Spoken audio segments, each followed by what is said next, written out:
Welcome to a solo show of the Stranger Still podcast. We have a real podcast. It's a rewatch podcast for Stranger Things. My beautiful wife, co-host Kathleen, is a part of that.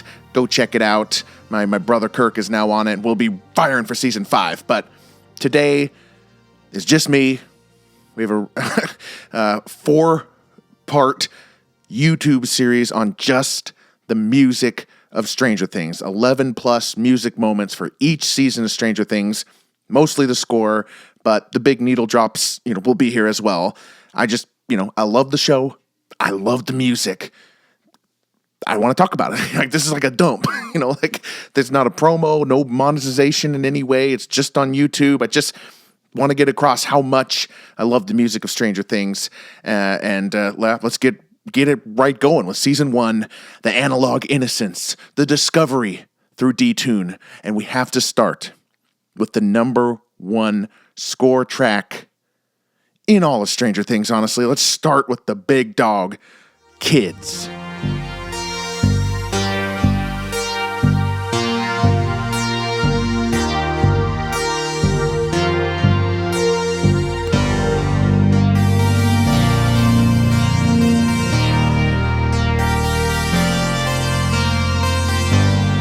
Oh, yes. Okay, so let me rip this Band-Aid off real quick.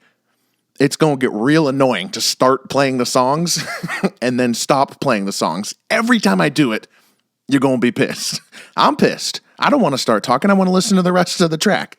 So I have on both Apple and Spotify, I've got a Stranger Still companion playlist that is listed. Or Stranger Still podcast music companion. That's the name of it. It's got every score track that I'll talk about, not just the ones that I'm highlighting, but basically just if I mention it, it's there in order, and well as the needle drops. So don't rip that Band-Aid off. But let's start over. Let's do Kids again, and then I'll start talking about Kids.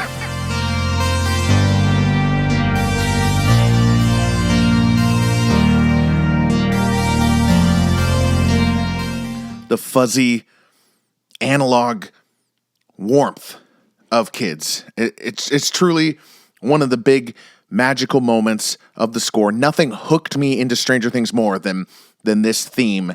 It's the theme, it's the music cue that comes with the very beginning of the show.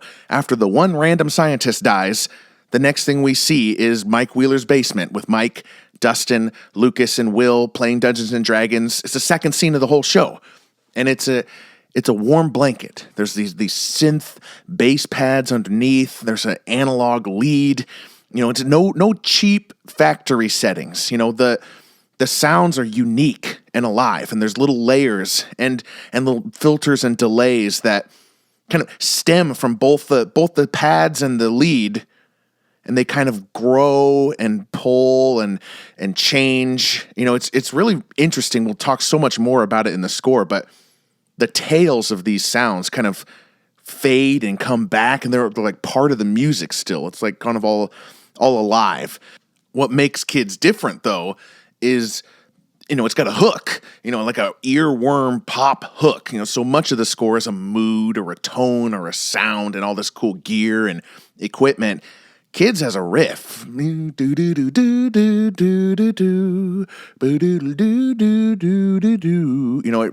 Like any cool, like little one-handed 4-note riff, it's kind of, it's like rock and roll almost. It kind of reminds me, Walk of Life or Glory Days or something like that. Like, it's a 4-note rock hook that's here in Kids, and it sticks right in your brain right from that second scene of the whole show. And they'll say like, oh, it's a tribute to the 80s. Oh, it's John Carpenter, from Halloween and Tangerine Dream and Souvenir and all these really cool bands and cool influences that Dixon and Stein have praised over. Kyle Dixon and Michael Stein, the composers of the Stranger Things score. But if you go back and listen to John Carpenter and you listen to Tangerine Dream, you listen to Souvenir, like, you can hear the influence, but Kids ain't there. Like, this is something, they just tapped into something perfect, a perfect warm blanket hook. And, they said it was the first thing they wrote for the show. And they had, even tried to kind of like update it and re-record it, but they ended up using like one of the original demos. It's something's been tapped into. Kids is amazing. And as I said in my finale episode, we did an episode after the finale of season 4 with Kirk and Kathleen, and we had these 11 questions. Go check it out. But spoiler for one of the questions, which was, what's your favorite music track? I said Kids. There isn't anything quite like it. It hits us early with this theme, and the party is united. And then what's the next thing in the show? Will Byers gets taken, the light bulb, and we get the theme.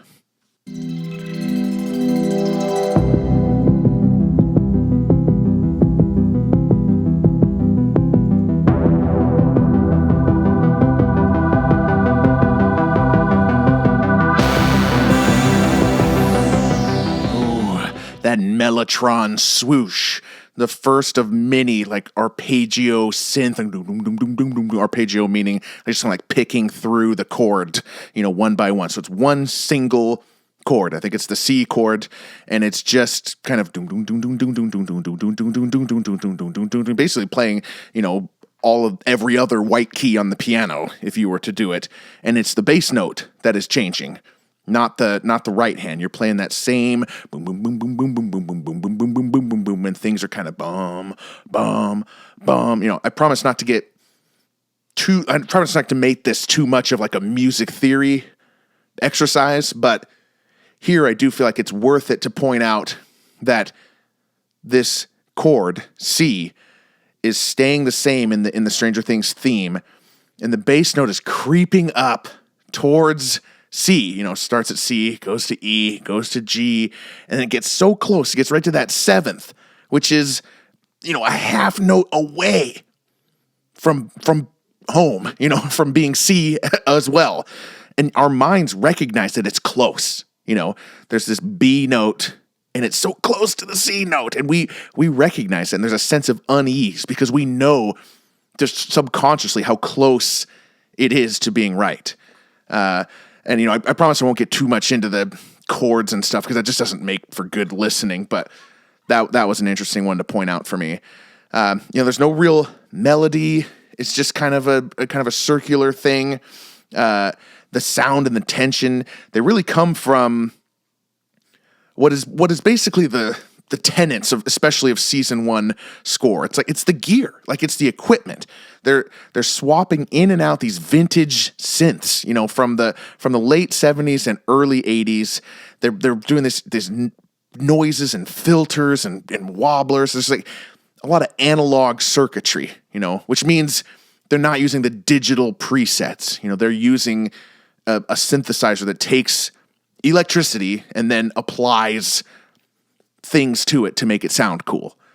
So it's just different than like pressing a button and having it play a pre-recorded sound or a predetermined sound. And they do that a lot. They put a lot of filters on there. They make art out of modulation, filters, and reverb, and hisses and tails of effects. They get movement out of changing the filter of the same input. The little arpeggio there, the little piano part, boom, boom, boom, boom, boom, boom, boom, boom, boom, boom, boom, boom. They're playing it through different filters, and that's what's making it feel like it moves. And they also detune it. The computer could do it perfect. The computer could play every note exactly perfect. But they purposefully don't. They purposely take things out of tune to make it sound more like what it would sound like in the real world. The computer could do it okay. Don't blame the computers, folks. This is Dixon and Stein who are making some of the sounds sound a little bit more real. And they're blending these layers, and the most important thing is they're mixing it down with what honestly could be called a 2010s mix. It's minimalist. It's not 80s at all. They're not lopping off the high end and compressing everything and gating everything because they can, and the 80s were just out of control with overproducing and really compressing everything. Stranger Things breathes, especially this theme. you feel it right from the beginning. This is not what would have been in the title card if this movie was in 1983 for real. It would have been John Williams strings, or if it was synths, it would have been the digital presets, because, even this kind of equipment stuff is more 70s, but that sound is what it is. More than the theme, more than the melody. It's the sound they make, and it's iconic, and it hooks so much of us in. And I read that this was like one of the early things that they had submitted. A lot of the actors did their auditions, to this music. It was one of the tracks that Dixon and Stein had originally made, and they basically settled on this for the theme, and then they made the graphics of the intro around the music, which I hear is pretty rare. But of course, Stranger Things is not just the score. The needle drops are just as famous, and we get one of the weirdest ones, and ones that I want to call out right in the first chapter of the first season, and that's White Rabbit by Jefferson Airplane.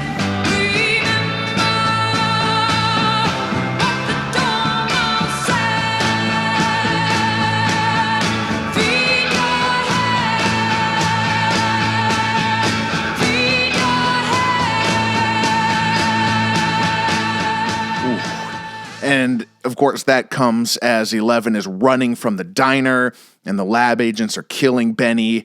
It's about 40 minutes into the whole show. And it's always raised an eyebrow, I think, for a lot of people, that the first big needle drop of this show, which is supposedly probably told to you by your friends as a show about the 80s, man. The first big needle drop is from 1967. And I think that's really important. Just as important as the score not using real 80s, technology to, or even just doing the strings. The score is not doing 80s stuff. Neither is the needle drops. They've untethered. They're not time locked as things from the 80s.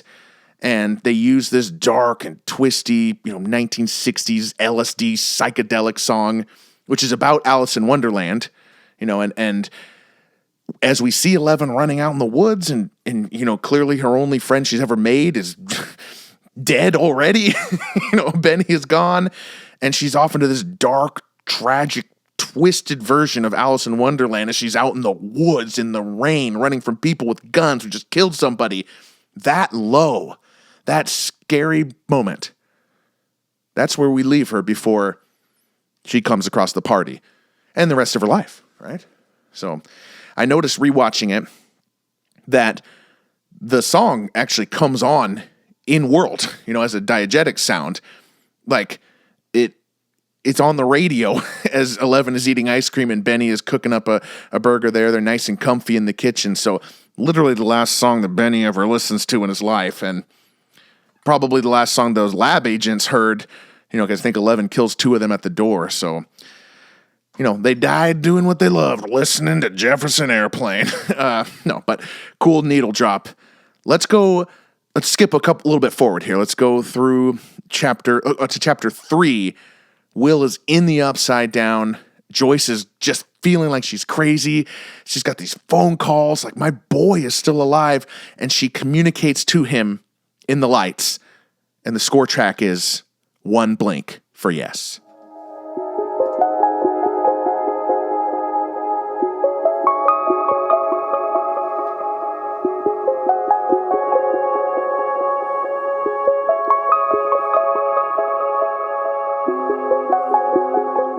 So before I knew like any of the titles or had bought any of the score albums, I called this song well, now what the heck is going on here, boopity boops?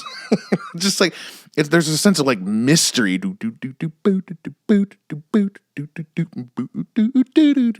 This is Joyce grabbing those lights, those Christmas lights, and Will is communicating as a ball of lights. And the music, again, like the theme is sort of just a riff. It's not resolving. It's like not an answer. It's just different sections are modulating through different echoes and delays. But the melody is just, that's just what I sung. It's just that over and over again. But the echoes are like playing amongst each other. If you really listen to it, like get your headphones on and just, if you partake in type of thing, if you some sort of substance, you'll put it on and just listen. It's crazy. I'll say it a few times because the Duffers and Dixon and Stein have said it a few times as well, but texture over melody. It's the sound. And you do feel like there's a friendly, it's almost like, hey, there's something magical too, right? Like, yeah, Will's lost. He's scared. This is not good. Barb's dead. There's a monster. But something otherworldly and magical is happening. There's a little bit of wonder in this cue. And we, the audience, who pick up on that. So it's definitely the friendly part. It's definitely the wondrous part of what the heck is the Upside Down? Like, is it all bad? And we don't hear it. Like, Holly Jolly, Chapter 3, I think we maybe get it a couple more times. I think we get it in the finale of Season 1 when Nancy, Steve, and Jonathan are watching the lights turn, they're actually watching Hopper and Joyce walk through the Byers' house while they are in the Upside Down. We don't get it after that. I mean, it's not in Season 2, it's not in Season 3, does not come back for 24 more chapters until Season 4, Chapter 7, when Robin, Eddie, Steve, and Nancy are communicating to Dustin and Lucas and Erica through the Wheeler house. So we go a long time without that iconic cue, that hook cue that got us into Stranger Things in the first place. Speaking of getting us in the first place, one needle drop left Season 1 is the clear king, the clear pop culture smash, and that was The Clash.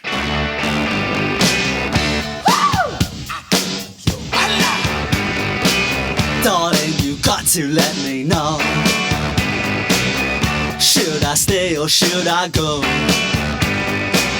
If you say that you are mine, I'll be here till the end of time.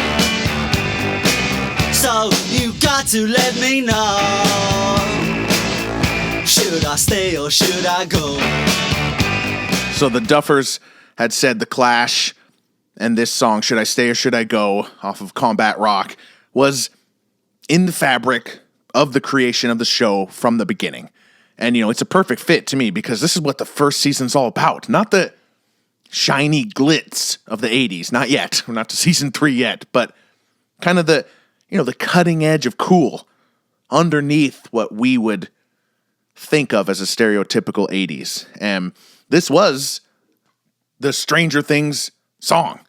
Before Running Up That Hill, unexpectedly knocked it out of the way 6 years later, the Clash were the ones who had gotten the biggest bump from Stranger Things. You could maybe argue Never Ending Story, but I don't know if the Clash, came back into pop culture or not. I have to recuse myself from that discussion. London Calling by the Clash is my favorite album of all time. This song's not from London Calling, but I'm a huge Clash fan. So, when I heard that this song was in the show, when I first heard Jonathan showing it to Will, I was absolutely pumped. Much less to see that it had such an integral part to the Season 1, story. It comes back quite often. Will is singing it in the Upside Down. Jonathan, did you give Will any other songs? Because he's only singing that one. But, the Clash, or the estate of the Clash, had kind of a concern, that they knew there was a monster and they didn't want the song to be used. And this, like, music rights have to be signed off by the estate or the band. And that can be a very difficult thing. And they, someone gets to decide, based on their own criteria.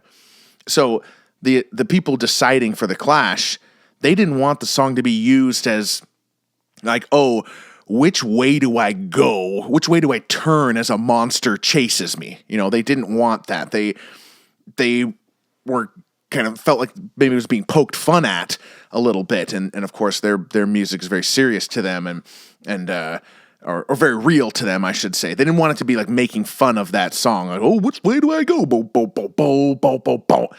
And I guess the Duffers and the music supervisors really convinced them that, this was about a family bond. The song bonds big brother with little brother, Jonathan showing Will something cool and hip.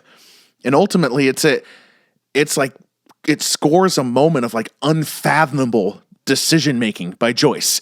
Like where it comes when after the monster and the lights are going and she sees a thing in the wall and she runs out of the house in terror and she's thinking, so like, should she drive away? Should she go back in? Is she crazy? And if she's not crazy, is she abandoning her son to danger? And if he is in danger, what possible danger? What are we talking about here? It's otherworldly. There's no context that Joyce has to make this decision. And she makes the decision to go back in. That's classic Joyce. That's the magic of Joyce. But it's certainly not just turn this way or turn that way. And they did the Clash right by the use of the song. It's much deeper than just that. So let's turn it on its side, right? Turn it on its head. Let's go to the theme of the Upside Down.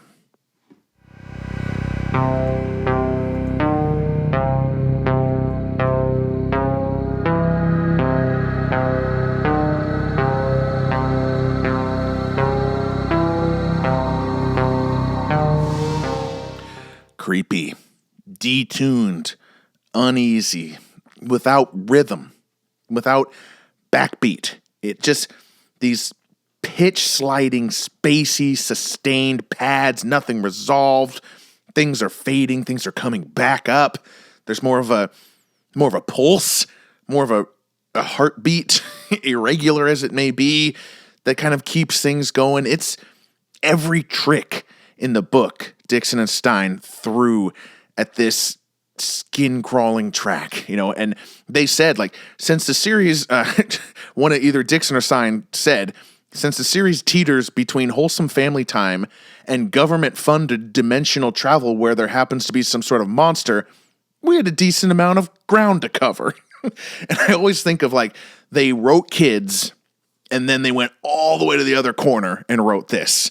I just feel like that had to be it. And one of the things that makes the use of this track so cool is that it's really not the theme of when we are seeing the Upside Down on screen. The most prominent uses of this score, especially in season 1, are like when 11 flips the board over and then Dustin starts talking about the Upside Down and the Shadow Realm and what it is in Dungeons and Dragons, or it comes when Nancy is talking about what she saw to Jonathan, in the room after they had escaped the Upside Down. Not while Nancy's in the Upside Down, but when she's talking about it later. And that's always a really cool thing to me.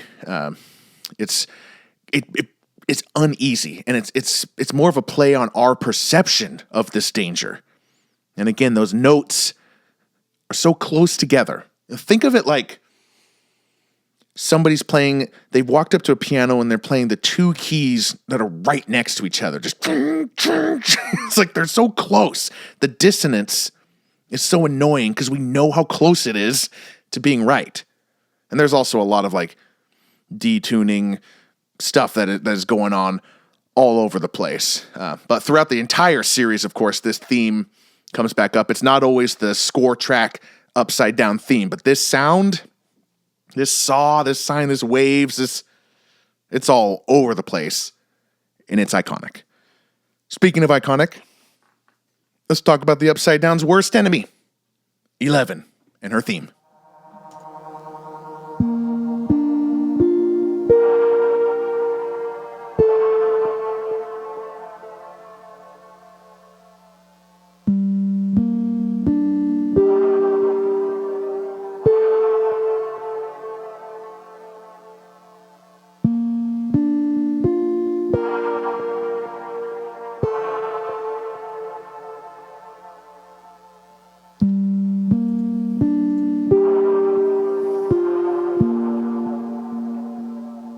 They say texture over melody so much, but this is just a beautiful little melody.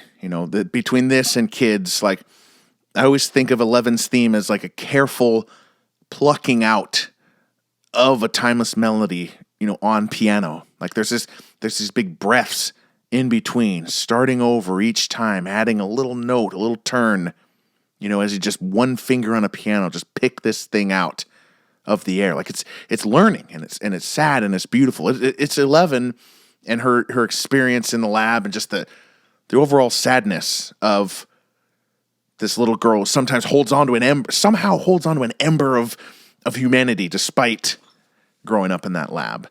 But it's not a piano, right? Like I can think of it that way, but it's a Prophet analog synthesizer. And again, like analog synths are, not a digital creation. It's like the electricity being sent through a machine, and settings of filters and envelopes and amplifiers. And this particular patch for 11's theme on the score track of season 1, this sold a lot of Prophet synths, I think, but they made this and sold it commercially, to composers, because it's just so good.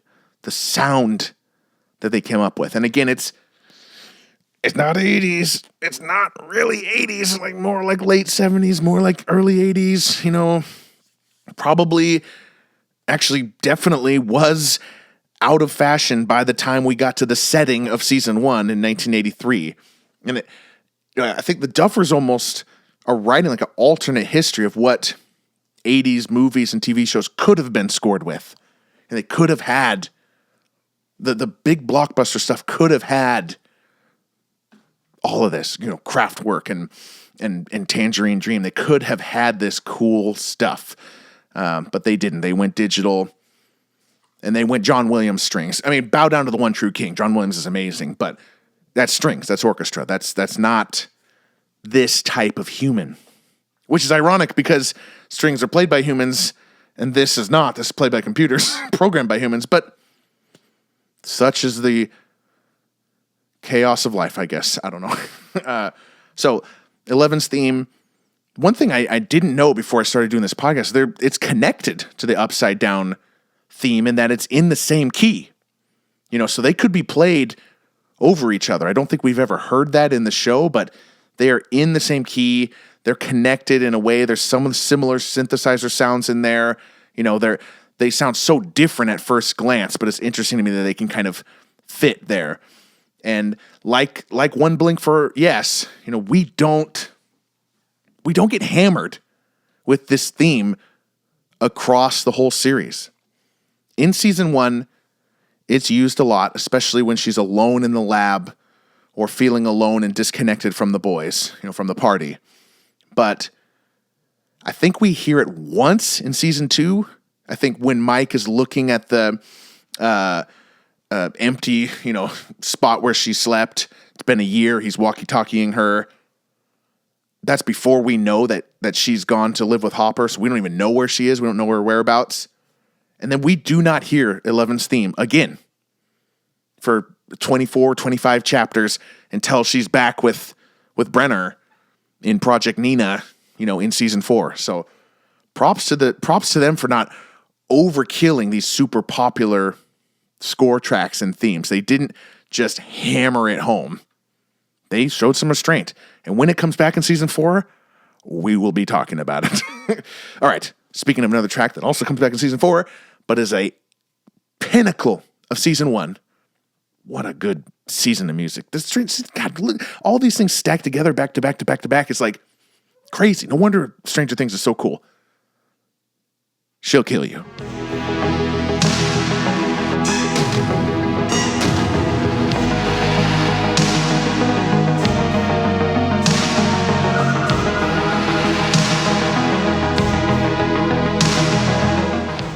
And She'll Kill You sprinkles in a little bit more of that typical 80s sound, most famously, most prominently, most noticeably, the drum. The gated reverb drum, famous in pop music, especially early 1980. Think of Phil Collins, In the Air Tonight. But just a lot of the stuff. Gated reverb just means they hit the drum, it's got all this reverb on it, and then it just cuts. They cut the effect, so it goes away. So it's drum reverb effect, and it's gone. And that got really famous, really heavily used in the 80s, eventually overused and overprocessed, and they took the art out of it. But not here. She'll Kill You. It's perfectly mixed. It's got a minimalist feel to it from those analog synths, but it's also got the arena rock, the pop 80s music. It's an eyebrow-raising moment when you're first watching Stranger Things. And this is used, I think, in two early climaxes within the first 6 chapters of the whole show. It's in chapter 4, when the kids are listening via the walkie-talkie or the ham radio in Mr. Clark's, AV club, and they can hear Joyce, who is seeing Will in the wall, like that. The climax of chapter 4, they're like, "Oh, he is alive. Will is alive." That's chapter 4. And then, of course, the namesake of it, 2 chapters later, in chapter 6, after 11 snaps the bully's arm at the quarry, and they're running away, and Dustin is shouting, "You better run! You hear me, you sons of bitches! She's our friend, and she's crazy!" So both those big climaxes have this track. It just gets you pumped.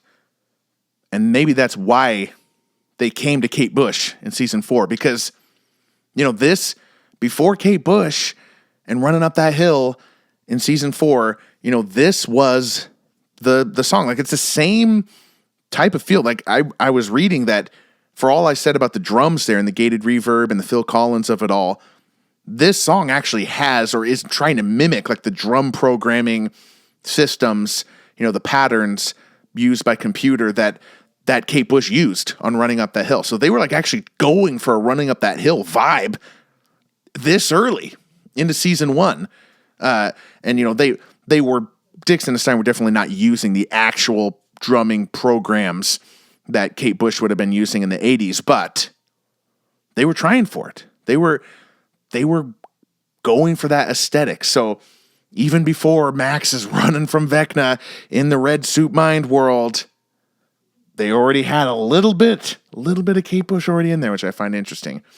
Speaking of a little bit of influence, a little bit of Prince. I've always tried to find a way to talk about this on the podcast, but the very beginning of She'll Kill You, when Mike is looking out over the quarry, sounds like the very beginning of the album Purple Rain and the song Let's Go Crazy. And I'm just going to play it for you.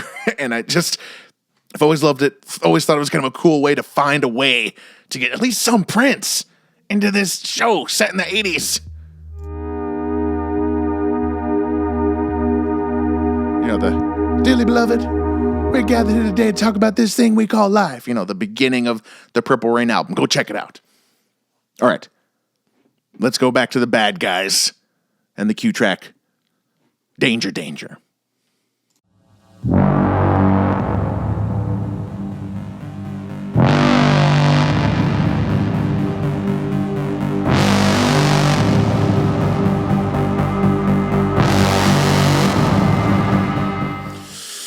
Before I knew what this was called, I affectionately called it the Stranger Things honk. It's dangerous. It's bossy. It's beefy. It's synthesized, but it's got a timbre of life. This is a real Dixon Stein thing. Just it's a single note, and the brilliance comes with what they do with it. These low pass filters, modulation, whatever it is, the magic that they do with their equipment. I don't even know if they're able to recreate it all the time.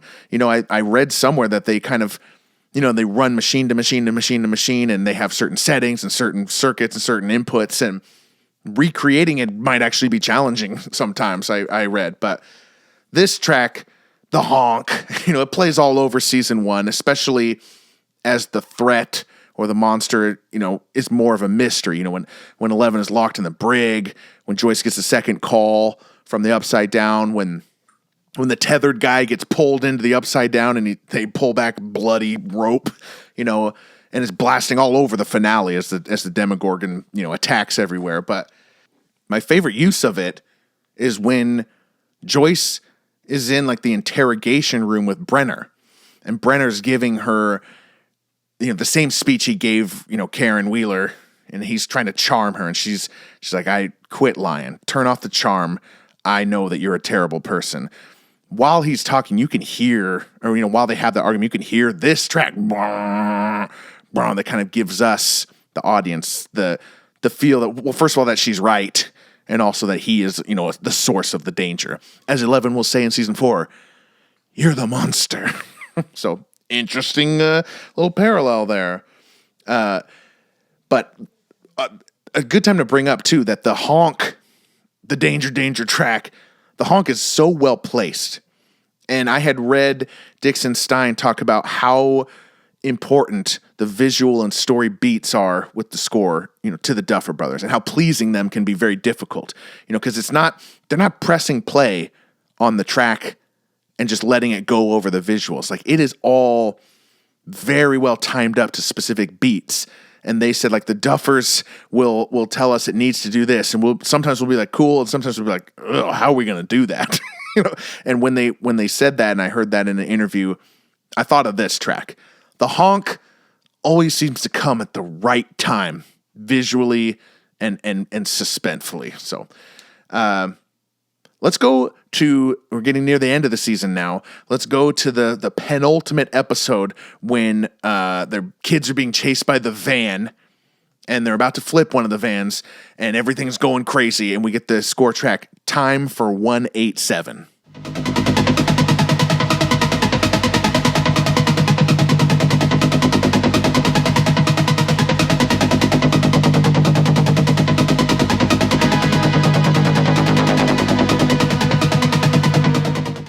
Get your heart going. Just a frenetic stretch of notes. It's about like 4 minutes of that, as they're suspecting the lab is after them. They confirm the lab is after them. They're biking away from the vans. They're trapped by the vans. And of course, 11 flips a van over their heads. One of the reasons that moment resonates so much as the van goes up and they like look up at it in another sense of wonder, like, sure, people are going to die, but I mean, we just watched someone flip a van with their mind. There's some wonder here too. One of the reasons that moment like hit so hard is because it's so calm after all of that. Like, it's going for a long time, and then after the crash, you can hear like the whirring of their bike wheels, and just their disbelief. There's no dialogue, no music there. The score sets that up. Sometimes music is setting up the absence of music, we just feel that in our brains. We don't necessarily know what, we're not thinking, oh, there's no music here, but we can feel that. That's all what it's all about. So we don't get this track very often. I think we get it in season 2. We get it. Check my notes. When Steve is waking up from his knockout, and he's in the back seat of the car at the end of season 2, and he sees Max is driving. We get this same cue. But, so again, they don't overuse these things, even though they're iconic. I wanted to shout out a track that doesn't even really have to do with the scene, but it's only the absence of it. Whenever the kids are on bikes in season 1, except for this one time, there's this really cool hook, little score track that plays. It's literally called Bicycles, or I believe Kids on Bikes. What is it called? Biking to School. And I just wanted to shout that out because I love the sound of this thing.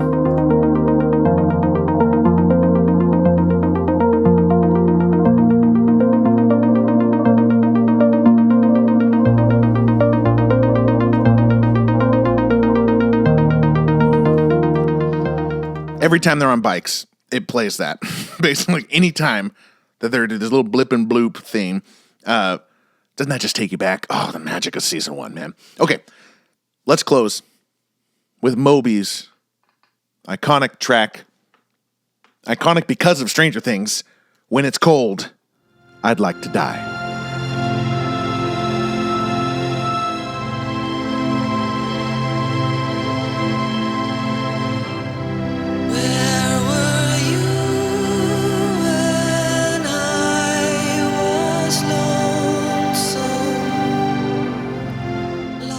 So, doesn't that just bring you back to when Will is being resuscitated and Sarah is dying, Hopper's daughter, and 11 is evaporating, and we got three kids dying in like 30 seconds, and we're listening to Moby.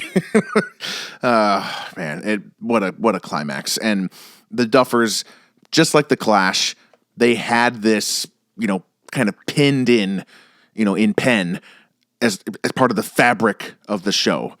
And, the climax of the final episode. And I don't know how normal that is, but it just shows one thing, that the Duffers, that music is very important to them, and that music instructs the writing and performances. They're not, running a focus group after they filmed saying what would be best here. Like, these songs were part of the structural building of Stranger Things. They have a connection to music. So if Kids, is the warm blanket, Moby is the cold blanket, the cold breeze, surrounding us, like coming out of the TV screen. It's just full of despair and hope, and it's just repetitive. And, the Duffers said they wanted something human, something that felt like time was stopping and didn't need to be the 80s. And they didn't, but this is 95, Moby's song. And I think it's even on one of his like compilation albums too. It's not even like a big hit that he tried to release or whatever. So untethering from the 80s was really important. We started with White Rabbit. It's from the 60s, so doesn't matter where it's from. It's out of time, right? And this chord progression just over and over and over again, slow, almost like it's not going to get there. It's almost like it's a kind of an interesting piece of writing that Moby played this progression, did a whole song with it. It's like he started to write a chord progression and only did 2 parts of it, and then was like, I'll just repeat that over and over and keep a song. But that's the feeling. That's what makes it out of time. And I always joke too, like I got, it's just these 2 chords. Like a little thing there, but that whole song, it never does anything else. And it feels like it should, it should go to like, something like that, or, it should go, or, somewhere, but it never does. It's always this for minutes and minutes. And that tension, like, feels out of time. Props to you, Moby. Good little song. He was really appreciative of this song and the use of it in Stranger Things, because of course we know it comes back when Eddie dies at the end of season 4, and Moby posted somewhere, the way you used my music was really beautiful, and I have to say I got really choked up. So thank you. And I always think that's cool, because like Moby's like, thank you. That's awesome. So, well, thank you, listeners, for listening. I didn't know this was going to be so long. All the other seasons are going to be this long too. I thought it was going to be like 20 minutes, and we're at 45 minutes. What a windbag. I'm going to close each episode with a score track or a cue track that I wish I could have worked in to the show, but I couldn't. And for season 1, it's Agents. This appears the first time we see Brenner, the first time we see the lab folks looking at the gate very early in chapter 1 of season 1. I think this is actually over where what about the girl? And Brenner says she can't have gone far. We get this track, and what amazes me is it's never come back. It's never come back. It seems like it would have at some point, because it's like in the first 20 minutes of the show, and it's iconic. But what you're about to hear, Agents, has not been back yet. I'd love to hear it. All right, we'll see you tomorrow for season 2.